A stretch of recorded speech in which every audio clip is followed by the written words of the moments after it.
Hi, welcome to a special video edition of Paultre on Power here at the Design West Conference. I'm here today with Atmel's Shar Narasimhan, and he's the Senior Product Marketing Manager for their maXTouch series. I understand you've got some new products for us. Yes, thank you. We're announcing the maXTouch T series. It's the next generation in our maXTouch product line of innovative touch controllers.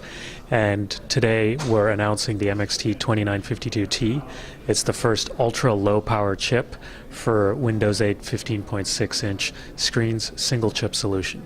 Well, you know we're always interested when it's something involving low power, so tell us how you've achieved some of these low power gains. Well, first off, what kind of power savings are we talking about? Fairly significant. Intel has set out a spec that all Ultrabooks should cover 100 milliwatts for full Windows 8 specifications, so we view that as 10 plus 5 touches in noisy environments. Out to 15.6 inches, we can come in under 100 milliwatts, even at 15.6 inches with basically 15 touches on the screen. Really? So now, is this a change in core technology or just a migration in topology and evolution in the technology? So we're doing something revolutionary. Touch controllers have historically been mutual capacitance or self-capacitance.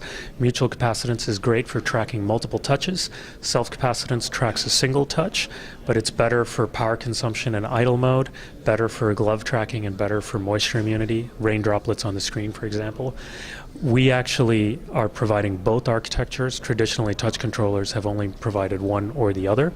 By providing both, we can realize the benefits of both, and we intelligently select back and forth between those two modes and optimize and choose the best one for the circumstances at hand.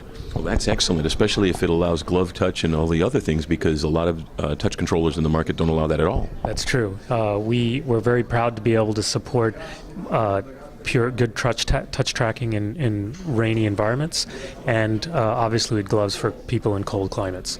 Well, I live in Brooklyn, so gloves are a useful thing for me. Certainly. Now, aside from that, are there any other things that you've done to increase the power efficiency, the performance efficiency of the device? Yes, Atmel is well involved in the FLM migration as those become more popular with our XSense lineup. ITO replacement you're talking. Replacements. Fine layer metal or fine layer mesh. The T series is built to harness the benefits of FLM materials. Those, you typically want to scan the panel at 2 or 3 times the drive frequency that you would for current touchscreen materials like ITO, indium tin oxide. The T series is built to handle both ITO, but it's also optimized to run at much faster frequencies. So as the market moves towards FLM, we're there and ready to support it. Wouldn't the higher duty cycle also mean higher power consumption? No, not necessarily. You can actually make the scans determine where your fingers are and go straight into a rest state or an idle mode before you come back for your next duty cycle. So overall, you actually dramatically reduce power consumption doing that.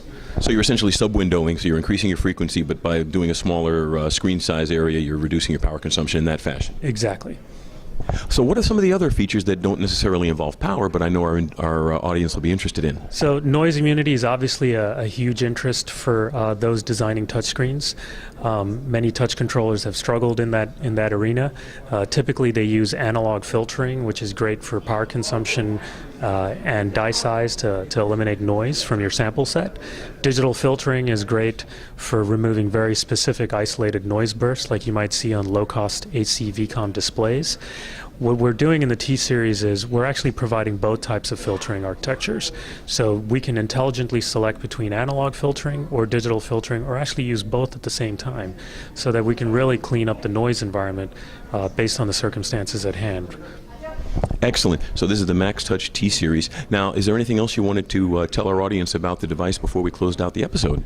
The maXTouch T series, it supports not just touch. We're moving beyond touch and supporting all these other human interface paradigms. So it also supports our award-winning Max Stylus and the Max Fusion line of products that we announced last year. So the touch controller is beyond just touch. It also supports stylus and it supports motion.